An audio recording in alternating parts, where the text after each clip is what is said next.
Պետական իրավական հարցերի մշտական հանձնաժողովը ազգային ժողովի ըստ էության ամենածանրաբեռնվածն է եւ գրեթե բոլոր հիմնարար օրենքները քննարկվում են հենց այս հանձնաժողովում եւ կարելի է ասել, որ այս հանձնաժողովը ազգային ժողովի շարժիչ ուժն է։ Այս հանձնաժողովում են քննարկվում պետության եւ քաղաքական համակարգի կազմակերպման առնչվող հարցերը։ Իմ աշխատելավոճի տեսանկյունից բոլորովին այլ է ելնելու։ Ես ձեզ հավաստիացնում եմ, որ ես թույլ չեմ տալու, որ ազգային ժողովի ամբիոնից ազգային ժողովի մասնավորապես ընդդիմադիր падգամավորները գան, մատնանշեն խնդիր եւ այդքանով համարեն իրենց առաքելությունը ավարտված, որ ես ճիշտ տեղը խնդիրը մատնանշեցի, իմ առաքելությունը ավարտված է, ոչ, առաքելությունը դրանով չի ավարտվում։ Իրար հետ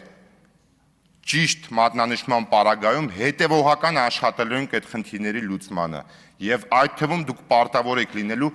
եթե մենք չտիրապետենք այդ խնդիրների լուծմանը, բերել այդ խնդիրների լուծումները եւ իրար հետ գնալու ենք այդ խնդիրների լուծմանը։